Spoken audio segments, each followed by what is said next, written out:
코로나19로 세계적인 경기 침체뿐만 아니라 정신적으로는 무기력함이 우리 사회 전반에 남았습니다. 이 무기력함 때문에 구인구직을 포기하는 청년들이 늘어났고 특히 명절을 홀로 보내는 청년들은 외로움과 무기력증으로 많이 힘들어한다고 합니다.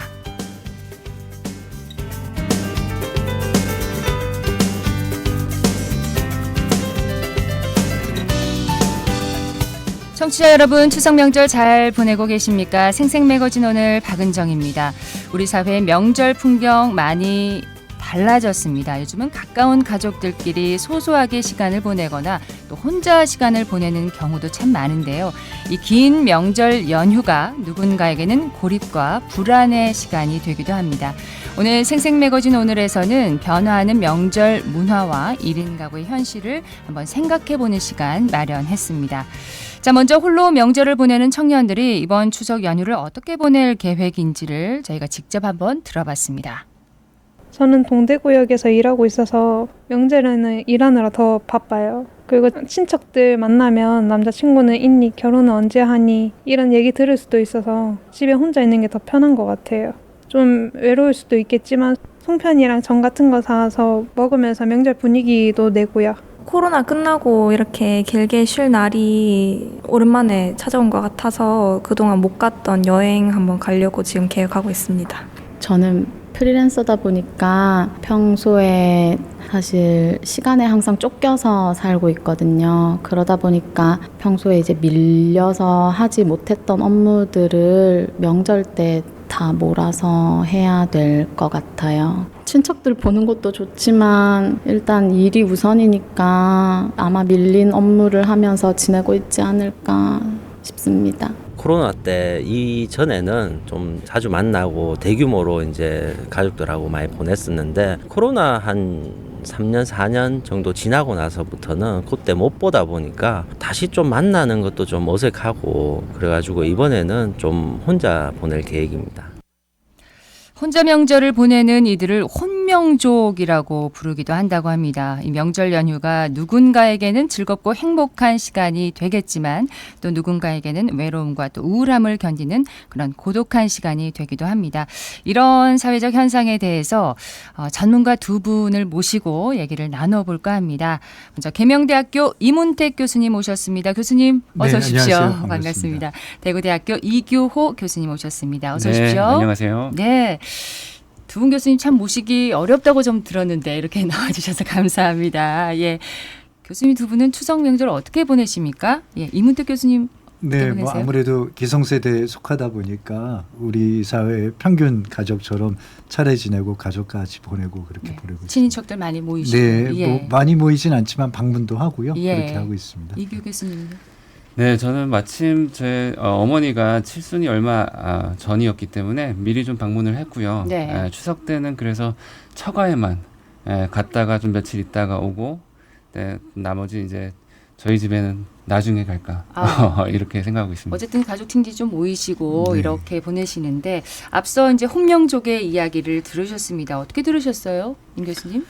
네, 방금 들었던 명절에 혼자 지내는 소위 말하는 혼명적이라는 명칭은 아마 명절 때문에 생겨난 것 같고요. 네. 아직까지 명절과 가족의 만남이 하나의 쌍개념처럼 이해되는 우리 사회에서 그 인터뷰하신 분들이 그 명절을 홀로 보낸다는 이야기는 마음이 편치 않은 이야기면 분명한 것 같습니다. 그런데 이제 우리가 이런 이야기 때문에 마음이 불편해진다고 할 때 조금 더 자세히 들여다보면 네. 실제로 혼명적인 증가가 명절 그 자체 때문이라기보다는 우리 사회가 그 개인의 고립화, 단절 그리고 공동체의 붕괴가 좀 더 깊숙이 진행이 되었고 그것을 통해서 명절이 다시 한번 이제 그런 현상들이 확인이 된다 이렇게 볼 수 있을 것 같습니다. 네. 그러니까 명절에 어쩌다 집에 들르지 못한다면 그 자체는 문제가 아닌데 다른 기회에는 이제 가족을 만날 수 있을까? 사실 그렇다면은 명절도 문제지만 명절이 아니더라도 이렇게 만날 수 없는 그런 마음의 거리가 넓어졌다는 게 조금 더 아픈 현실이 아닌가 하는 생각이 듭니다. 혼명족이라는 단어 자체가 마음이 편치 않다는 걸 좀 표현하기도 하네요. 그렇죠. 예. 네. 네, 저는 이제 가족 상담 전문가이기 때문에 텍스트 말고 좀 목소리 톤에 집중을 해봤거든요. 그랬더니 딱 한 분, 여행 가신다는 분만 목소리가 좀 밝으셨고 나머지 분들은 좀 우울해 보였습니다. 그래서 이럴 여러 종류가 있을 것 같아요. 그러니까 자발적으로 즐겁게 혼자 보내는 분들도 있고 또 어쩔 수 없이 일에 치여서 또 못 능력이 안 돼서 상황이 안 돼서 또 그런 혼자서 보내는 분들도 있다. 그래서 이러한 현상을 한 가지 렌즈로 안타깝게만 볼 건 아니고 네. 이런 사람 저런 사람 있다. 그렇게 좀 나눠봐야 될 필요가 있을 것 같습니다. 어쨌든 명절 문화가 좀 많이 바뀌고 있는 것 같긴 예, 합니다. 그렇습니다. 예. 예. 변화한 요즘 명절 분위기를 어떻게 바라봐야 될까요, 교수님? 변하긴 변했는데요. 실제로 또 많은 사람이 명절을 가족이 모두 모여 지내는 시간으로 기억하는 것은 이제 어떤 사회경제적 배경도 좀 작용을 하는 것 같습니다. 과거에는 일과 삶의 공간이 지금처럼 분리가 안 되었기 때문에 네. 사실은 명절이 아니더라도 자주 만날 수 있는 기회가 있었고 또 명절 때 더 많이 만날 수 있었던 것들이죠. 네. 또 식구도 많았고요. 지금보다는. 그런데 이제 산업사회에서 벗어나고 일과 삶의 터전들이 이제 분리되기 시작한 근래에는 명절이 아니더라도 일상생활에서 가족이라는 형태를 이제 정상적으로 유지하기가 점점 어려운 시절이 됐습니다. 우리가 워라밸 자꾸 얘기하는 이유는 실제로 워라밸을 실현하기 어렵기 때문에 우리가 찾아가야 된다는 얘기거든요. 네. 이제 명절도 마찬가지죠. 그래서 핵가족화로 가족의 규모도 줄었고 가족 구성원이 살고 있는 공간도 이제 흩어지고 또 노동의 유연성 때문에 명절이라고 해야 되지만 아까 인터뷰에서 들은 것처럼 여전히 일을 해야 되는 분들이 많이 있거든요. 네. 또 과거에는 집에만 있는 것이 당연시했던 여성의 사회적 진출이 많아졌고 이러다 보니까 이제 가족이 모일 수 있는 기회 구조가 점점 줄어드는 거죠. 게다가 이제 그 세대 간의 격차가 만들어내는 대화의 단절, 그다음에 뭐 취업 때문에 이제 집에 가기 꺼려하는 청년, 고부간의 갈등 이런 예. 여러 가지 이제 사회 경제적 현실들이 점점점 이제 전통적인 명절보다는 좀 한산한 오늘날의 모습을 이렇게 만들어 나간 게 아닌가 하는 생각이 그러니까 듭니다. 명절만의 변화된 모습이라기보다는 일상생활에서 나타난 그런 변화가 또 명절에도 영향을 끼친다고 그렇죠. 볼 수가 네, 있겠네요. 맞습니다. 교수님은 어떻게 보셨어요? 네, 아까 일상을 반영하는 명절의 모습이다. 이러한 의견에 동의하고요. 저는 이제 그 코로나19가 사회적 관계망을 위축시켰잖아요. 네. 그래서 확실히 이것이 가족 관계에도 영향을 준 것 같다. 이런 생각이 들고요. 여기에 이제 독립적인 MZ 세대 그런 독립적인 성향을 지닌 그 세대의 특성과 이 모이는 즐거움을 대체할 수 있는 것들이 너무 많아졌다. 모임을 그래, 대체할 수 있는 대체제들이 너무나 많아진 예를 거죠. 들면요? 예전에는 모여야 뭐라도 얘기도 하고 놀이도 하고 뭐 맛있는 것도 먹지만 이제는 뭐 맛있는 것도 너무나 많이 있고 네, 그다음에 미디어 혼자서 볼 수 있는 그런 것들도 유튜브 뭐 넷플릭스 많죠. 그다음에 또 할 수 있는 활동도 너무나 많고요. 네. 그래서 대체제가 많아졌기 때문에 선택적으로 그렇게 모이지 않기를 이렇게 그쪽으로 가는 것 아닌가? 혼자 있어도 즐거울 네. 수 있는 방법이 너무 많아졌기 때문에 그렇죠. 그렇게 예. 그럴 수 있을 것 같습니다. 예. 모이지 않아도 되는 이런 현상을 교수님은 어떻게 보십니까? 이문태 교수님. 뭐 저도 예. 이 교수님 의견에 일정하게 동의를 합니다. 사실은 모이면은 더 많은 갈등이 생길 수밖에 없는 거죠. 우리가 가족이 행복하고 항상 아름답다라는 것은 어떻게 보면 약간 일종의 사회적 강박관념이거든요. 근데 실제로 보면은 많은 가족은 갈등도 있고 싸우기도 합니다. 이제 좋은 일은 그걸 통해서 이제 갈등을 치유하고 더 이제 단단해지는 거죠. 네. 그런데 지금은 어쩌다 이제 만나게 되다 보니까 그런 갈등이 더 이제 눈에 두드러지게 보이는 현상이 된 것 같습니다. 예. 어쩌다가 만나니까 갈등이 더 두드러졌다. 그렇죠. 이 말씀은 예. 왜냐하면 오랜만에 만나니까 실제로 가족 간의 구성원들의 그 상태를 잘 모르잖아요. 예. 그러면 사실은 이제 좋은 의도로 한 말인데 상처가 되기도 하는 거죠. 예. 예를 들어서 그 제가 강박관념이라고 표현을 했지만 서양의 크리스마스도 비슷하거든요. 그 사실은 이제 크리스마스가 서양에서는 어떻게 보면 최대 명절임에도 불구하고 옛날에는 정말 그 홀리데이 크리스마스 이브 때는 뭐 정말 대중교통도 중단되고 오히려 한국, 일본, 대만의 청년들이 막 밖에 나서 노는 거를 해외 토픽에서 막 보여주는 그런 정도였는데 지금은 2000년대 넘어오면서 서양도 크리스마스 이브 때 집에 안 가는 청년들이 많이 생겼거든요. 바도 열리고. 그러니까 이게 이제 개인주의가 그만큼 많이 팽배하고 네. 또 시장의 성과주의를 강조하는 신자유주의가 자꾸 이제 득세를 하다 보니까 어느 순간에 이제 거기도 집에 가면 자꾸 갈등이 더 많이 생기는 거예요. 우리 네. 흔한 말로 취업 언제 하냐, 결혼 언제 하냐 이런 말들이 뭐 동서양을 가로질러서 다 똑같이 이제 생기는 것 같습니다. 오랜만에 만나니까 예민한 질문들을 하기가 그렇죠. 쉬워지는 거죠. 맞습니다. 예, 맞습니다. 그러니까 오히려 더 평상시에 자주 보면은 그런 갈등도 치유할 구석들이 생기는데 네. 그렇지 않으면 오히려 이제 폭발하게 될 가능성도 많고 그게 싫으면 이제 피하게 되는 일들이 이제 생기는 거죠. 근데 이제 이렇게 모이기를 꺼려하는 이런 그 사회적인 변화가 개인적인 문제에서 그냥 그치면 괜찮지만 어떤 사회적인 현상이나 사회적인 문제로 이어지는 게 이제 문제가 될 것 같은데 이런 부분은 어떻게 보고 계시나요? 이 교수님께 여쭤보겠습니다. 네, 그럴 수도 있을 것 같습니다. 예. 하지만 저는 이제 혼자서 명절을 보내는 것이 사회적 문제로 이어지는가? 저는 그것보다는 오히려 거꾸로 사회적인 현상과 문제가 예. 이 혼명족의 증가로 드러나는 것 아닌가? 이런 생각이 반대로 듭니다. 예. 다만 우리가 이제 혼자 보내는 것이 더 즐겁고 유익하기 때문에 선택하는 사람들, 그 사람들의 생활 방식도 좀 살필 필요가 있고 네. 또 같이 지내지 못하고 어쩔 수 없이 혼자서 명절을 보내는 사람들의 삶도 살필 필요가 있겠다. 이런 생각을 하고 있습니다. 네. 사회적인 현상이 오히려 혼명족을 만들어냈다. 네, 뭐가 먼저일까요? 결과적으로는 그 신자유주의 시대에 보면 이제 개인의 성과, 네. 그 성공 이것을 이제 미화하는 문화들이 확산이 됐고 그러다 보니까 이제 경제적 불평등도 이전보다 훨씬 심해진 거죠. 그래서 가족이 모이면 옛날에는 소소하게 뭐 이웃집 누구 아들 어디 취직했더라, 집을 샀대더라, 결혼을 했대더라 이런 얘기들도 상처를 받지만 당시에는 또 이런 것들이 규모의 차이겠지만 누구나 해결할 수 있었기 때문에 흘려들을 수도 있었지만 네. 지금은 어떤 일자리에 있느냐에 따라서 사실은 이제 소비 수준도 달라지고 결혼, 주택 소유, 자식, 심지어는 자식에 대한 투자까지 모든 차이를 낳고 그 차이가 또 차별을 만드는 사회가 됐거든요. 네. 그러니까 소소한 비교도 상처를 주고 그러다 보면 이제 스트레스를 받게 되니까 차라리 이제 혼명적이라고 하는 것을 선택하는 것이 어떻게 보면 합리적 선택이 될 수도 있는 거죠. 네. 그렇지만 그게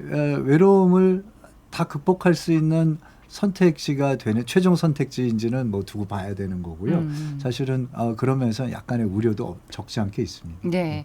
근데 그 혼명족이라고 해서 뭐 다 1인 가구라고 볼 수는 없지만 지금 우리 사회에서 또 1인 가구가 굉장히 늘어나고 있지 않습니까? 1인 가구의 증가가 낳는 사회적 문제, 이 사회적 문제라고 봐야 될까요, 교수님? 어떤 점이 사회적 문제라고 보실 필요는 없을 것 같습니다. 왜냐하면 과거 통계청에서 사용하는 정상가족 기준은 이제 4인 가족이었고요. 그런데 최근에 그 가장 많은 가족 수는 1인 가족 네. 40%. 그다음에 이제 2인 가족입니다. 4인도 아니고요. 그다음에 이제 3인 가족이고. 그러니까 이제 혼자 가는 가구가 늘어났기 때문에 이게 이제 정상 가족이 된 거죠. 네. 그러니까 우리가 정상이라고 하는 기준을 과거에 맞추면 비정상처럼 보이지만 지금은 이게 이제 정상인 사회가 돼 있는 상태가 됐고요. 문제는 그냥 가구 수가 규모가 줄었다는 것으로 그치는 것이 아니라 여기에 이제 외로움, 고독사, 뭐 여러 가지 이제 사회적 병리 현상들이 같이 따라오니까 네. 그 문제를 같이 볼 필요는 있겠죠. 예. 이규 교수님은 1인 가구 증가에 대한 사회적인 인식, 사회적 문제를 어떻게 보고 계십니까? 네, 아까 임 교수님께서 말씀하신 것처럼 그것을 문제시할 필요는 없겠다 이런 생각이 들고요. 하지만 문제가 될 수 있는 부분도 있겠다. 네. 그래서 방금 말씀하신 고독사, 외로움, 빈곤 이런 말씀하셨는데 제가 이제 임 교수님 말씀하신 거에 수치를 좀 더하자면 2022년 고독사 예방 실태조사 연구가 있었는데요. 예. 그 결과에 따르면 1인 가구 가운데 고독사 위험군이 78.8%를 차지하는 것으로 나타났습니다. 고독사 위험군이요. 그렇죠. 예, 그러니까 혼자 사람들은 가난할 확률도 높고 그리고 혼자 외롭게 생을 마감할 확률도 높다는 것이죠. 예. 네, 그래서 이제 아까 자발적, 비자발적, 혼명족 이렇게 말씀드렸지만 아마 그런 이렇게 가난하고 또 외로운 분들은 비자발적 혼명족일 가능성이 높다. 이런 생각이 듭니다. 비자발적 혼명족이다. 네. 예, 자발적이지 않다는 거죠. 그렇죠. 본인이 선택하지 않은 비자발적인 혼명족이다. 저도 개인적으로 이제 경험을 말씀드리자면 제가 이제 직장을 다니다가 다시 이제 학업을 하기 전에 백수 기간을 좀 보냈었거든요. 근데 명절을 겪어 보니까요, 집에 가기 싫어요. 뭐 하니? 그러면 이제 대답할 게 궁색해지고, 네. 그러니까 진짜 그렇게 위축되는구나. 그러면은 누구 만나기도 싫고, 그게 가족도 마찬가지겠죠. 예. 그러면은 이런 현상을 뭐 정부에서도 인식을 하고 있을 텐데 어떤 뭐 대응이나 대책 마련을 해야 될 것 같은데요, 교수님? 그 정부가 나서서 혼명적 혹은 1인 가구를 줄이는 방법이 있을 거라는 것은 제가 보기에는 과도한 환상이 좀 껴있는 것 같고요. 네. 예. 왜냐하면 이제 여기에 게재된 여러 가지 문제들, 뭐 청년 실업, 저출생, 그다음에 주택 문제, 교육 이런 문제는 이제 당연히 해결돼야 될 문제인데요. 이게 어떤 정책 하나로 바꾸기에는 쉽지가 않고 네. 또 원인을 보면은 지난 10수년 동안 역대 여러 정부를 통해서 누적된 문제이기도 하거든요. 근데 이제 정책적으로 단기적인 효과를 보기가 참 어려운 측면이 많습니다. 그렇습니다. 예를 들어서 청년 정책만 해도 지난 몇 년 동안 뭐 매년 한 1조 이상을 쓰고 있는데 실제 효과는 되게 미비하거든요. 예를 들어서 청년 정책의 한 50%가 주택 정책에 이제 지원이 되고 있습니다. 그런데 예. 보면은 청년주택을 지어놓은 곳에 청년들이 안 들어가요. 왜냐하면 일하는 곳과 삶의 지역이 너무 멀어서 예. 못 가고 실제로 거기는 여가를 즐길 수 있는 공간도 없고 그러니까 이제 수요와 공급이 안 맞는 정책들이 있는 거죠. 그러니까 정책 하나도 이런데 나머지 문제하고 섞어보면은 더 어렵기 때문에 사실은 정부가 할 수 있는 정책에서는 일정한 한계가 분명히 있을 수밖에 없다라는 생각도 하고 있습니다. 네, 예. 이규호 교수님. 네, 정부에서는 2023년부터 27년까지 제1차 고독사 예방 기본 계획을 세웠고요. 그래요? 그에 따라서 이제 1인 가구 그 중에서도 고독사의 위험이 높은 사람들을 지원해주고 있습니다. 그런데 이 정책이 말 그대로 효과가 있을 것인가? 그것은 이제 나중 얘기고요. 예. 그래서 저는 그러면 이걸 어떻게 도울 수 있을 것인가라는 것까지 좀 말씀드리자면 저는 인간과 인간이 연결되게끔 해줄 필요가 있다. 끊기지 않고 그렇죠. 반대가요. 예. 네. 그래서 이제 사실 가난해지면 사람들과의 연결이 끊어질 가능성이 크거든요. 네. 그러면 그럼에도 불구하고 이러한 연결을 회복시켜주면 이러한 사회적 문제, 혼명뿐만 아니라 네. 혼자 살아가는 것으로 인한 여러 가지 문제들을 어느 정도는 좀 해결할 수 있을 거다 이런 생각이 듭니다. 예. 그래서 이제 가족, 친지, 이웃, 친구 이런 관계를 모두 다 사회적 자본이라고 이야기를 하거든요. 그래서 이 사회적 자본을 통해서 경제적 어려움, 정서적 어려움 이런 예. 것들도 극복할 수 있지 않을까 이런 생각을 합니다. 예, 저희가 또 시민들의 얘기를 한번 들어봤는데요. 고독과 불안의 시대에서 시민들이 생각하는 행복은 뭔지, 또 외로움을 이겨내는 자신의 방법은 뭔지 한번 들어봤습니다. 시간을 낭비하지 않고 알차게 쓰면 요즘 신조어로 갓생 산다고 그러잖아요. 뭔가 오늘 하루를 제가 승리한 것 같고 되게 알차게 보낸 것 같아서 하루가 끝났을 때 뭔가 되게 뿌듯한 것 같더라고요. 그러면 뭔가 외롭다라는 생각보다 그냥 머리맡에 누웠을 때 스스로 칭찬해주고 싶은 기분, 생산적으로 하루를 잘 쓴 것 같은 기분이 들어서 되게 좋아요. 동호회 같은 데 가입해서 일과 시간 이후에 저녁에 뭐 술자리를 한다거나 취미생활을 한다거나 아니면은 집에서 제 개인 취미 활동인 게임을 밤새도록 한다거나 뭐 아니면은 건강을 위해 가지고 운동을 한다거나 뭐 그런 식으로 이겨내고 있는 것 같습니다. 아무래도 그냥 혼자 가만히 같은 공간에 있으면은 그 외로움의 감정이 더 커지는 것 같아서 저는 오히려 그런 느낌이 들 때마다 몸을 움직이려고 하고요. 도서관으로 간다든지 아니면 영화관으로 가서 영화 한 편을 본다든지 그러면 훨씬 제 마음이 조금 덜 외로워지는 것 같더라고요. 그래 왔던 시간들이 저한테 또 양분이 되는 것 같기도 하고요. 외롭다 자꾸 생각하면 더 외로운 것 같고요. 요즘에는 1인 가구도 많고 해서 그냥 외로움이랑 친해지는 방법이 터득하는 걸로 마음을 바꿨어요. 네.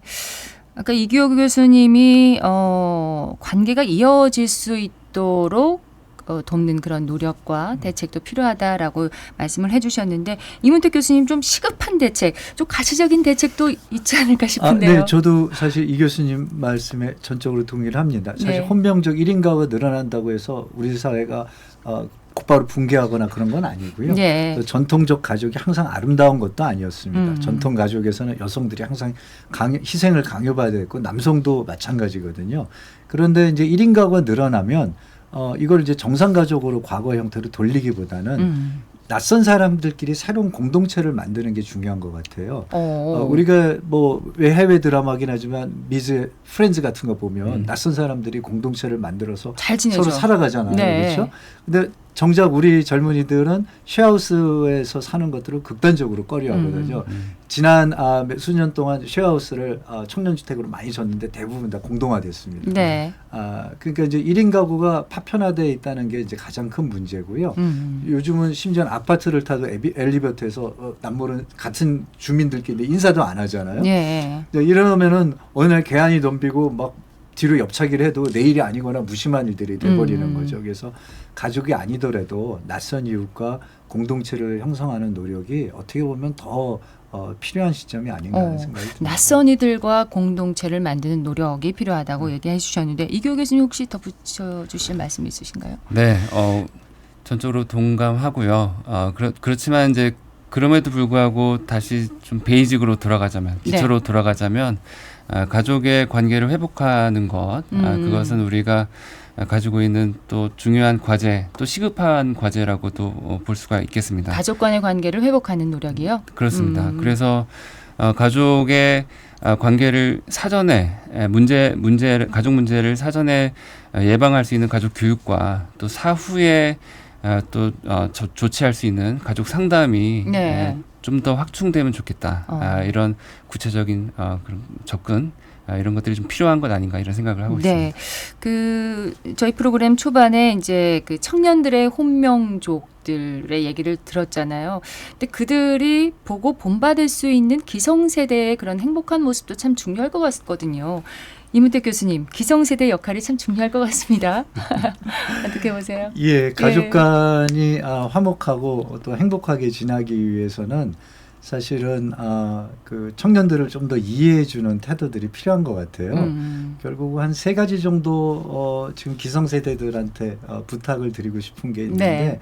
일단 명절이 아니더라도 가끔 찾아오는 자식이 있으면 일단 첫 번째 무조건 따뜻하게 안아주십시오 하는 말을 권해드리고 싶고요. 말없이 왜냐하면 안아줄까요? 일단? 네네, 부모님의 가슴보다 더 넓은 바다가 없잖아요. 두 번째는 그 부모님들이 이제 경험이 많기 때문에 세상사에 대한 자질구레한 조언들을 많이 해주고 싶어 하세요. 그런데 바깥 세상에서 막상 청년들은 내 이야기에 귀를 기울여주는 사람들이 거의 없습니다. 네. 그냥 들어만 주셔도 자식분들한테는 큰 힘이 된다. 그리고 3번째는 절대 남과 비교하지 말고 내 자식이 가장 든든하다는 믿음을 주시는 게 좋을 것 같아요. 네. 세상이 뭐라고 해도 사실 자식이 내 편이 있다는 것들을 부모님으로부터 이렇게 느낌을 받게 되면 집이 제일 좋은 곳이 되는 것이죠. 말은 좀 줄이겠습니다. 네.